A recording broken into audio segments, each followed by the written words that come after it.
I know we start off plenty of our videos by saying the entire another day, another X video topic type of video intro.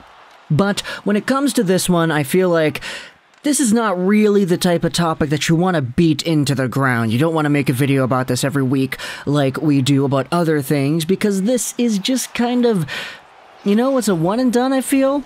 And besides, this isn't really going to be relevant until 2024's summer anyway, so we're talking about this way in advance. Let's go over to the Maple Leafs and take a look at a comment made by Nick Kypreos when it comes to Auston Matthews.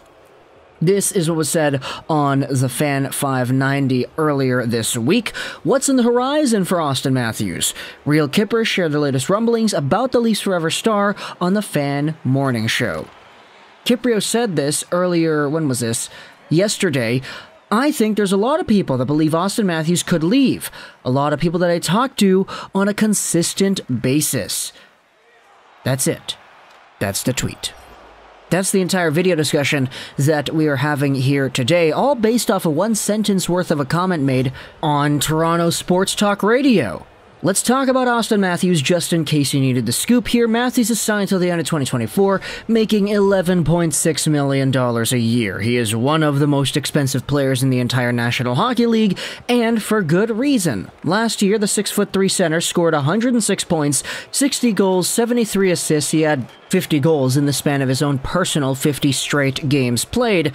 This season, though, Auston Matthews has not had a season that is in that same territory. He has 26 points in 24 games played and only 11 goals, too. He's on pace for 89 points over a span of 82 games and on pace for 38 goals, period. So the early part of the season has not seen Matthews producing at his absolute sicko mode rate that we know that he's capable of, but then again, you could say the same thing happened last year, where he had started off the year not producing at a 60-goal pace either.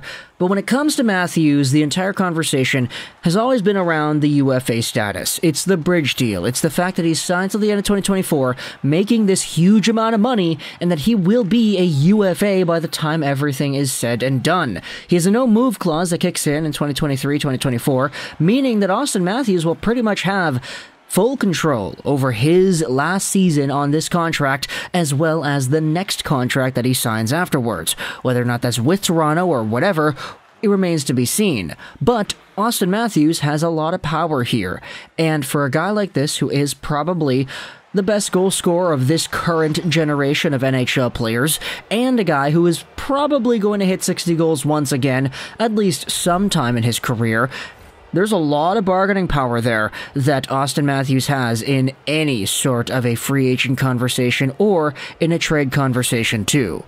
Because the guy was indeed from Arizona, there is a lot of sentiment that says that Auston Matthews might just want to go home. He wants to go back to the Coyotes. He wants to play with the young talent there. Once they have their new arena, you're going to have yourselves Cooley and Matthews. That's going to be pretty good to see. But at the end of the day, there are some other teams that we could see Auston Matthews potentially want to go to if he does become a free agent. We actually made a video. It's the most popular video on this YouTube channel, aside a Facebook Messenger video, talking about what teams could actually be interested in Auston Matthews, or what teams he could want to go to, when it comes to the free agent market. We had talked about the California teams, the Vegas team, as well as the Arizona team, because for some reason those teams seem to be the main ones that people like to talk about. It is just kind of funny to me, though, how Nick Kypreos is going out there and stirring the pot once again on Toronto Sports Talk Media. We talk about Kypreos a lot because there are articles that he writes going over different Canadiens trade targets, and then you have radio hits like these where he says, yeah, no, there's a legit chance that Auston Matthews can actually leave, guys. Pay attention to that, guys, because there are people that I'm talking to that believe he could be gone. And I'm not going to go out there and say that that's a useless conversation to be having. We are making a video about this on YouTube, so there definitely is some substance, I feel, that we can add. But at the same time, this is 2 years into the future that we are talking about here. Save some speculation for then, man. Okay, no. I'm a hypocrite because I'm making a video about this, but at the same time, I feel like there is somewhat of a difference here when you are a prime-time NHL media analyst going out there on the radio versus somebody like me talking about what was said on the radio instead. But of course, you could also see the reaction. A lot of people are going out there on this tweet made by the Fan590 saying, "Oh man, come on, Kipper. Why you gotta talk about this, Kipper? It's always Kipper, isn't it?" There are some people going out there believing it because people trust Kipper, other people don't trust him, so they don't want to believe this. I will say, though, at the same time, it is honestly kind of refreshing seeing all these voices here, especially Kypreos. I said this before, I'll say it again, but I actually was a pretty big fan of the Real Kipper at Noon show in the prime-time quarantine days in the summer of 2020 when he had a show on the Line Movement YouTube channel, I believe it was. But either way, Kypreos is back in the prime time, spewing out trade rumors, spewing out free agency rumors. If you wanted to talk about the idea of a Matthews trade, which you probably shouldn't be, but I mean, let's discuss it either way. We've got a few more minutes on the gameplay. You have to do this before the guy's getting his final year of the deal, because that no move is really going to prohibit Kyle Dubas, or anybody, for example, who happens to be the GM of the Leafs, from making any sort of move, because Matthews has his potential and his freedom on lock. He has the ability to veto whatever it is that you want to do that involves his name. If you want to get a haul for Matthews, do it now, or do it in 2023. Do it before he has the opportunity to get in front of whatever move, because if the Maple Leafs find themselves in some sort of a cap hell, they end up going down in the standings, they stop being a good team, and you have yourselves Auston Matthews as the lone survivor on the last year's worth of his contract, then you're kind of doomed, because he could just up and away leave. We're already seeing a lot of people going out there talking about the lack of success that the Maple Leafs have had in the Matthews-Marner era, but who really knows if that's coming to an end here soon. There's a lot of time for Matthews to really solidify himself in the record books in this hockey league. I mean, the guy's only, 25 years old? There's a lot of time.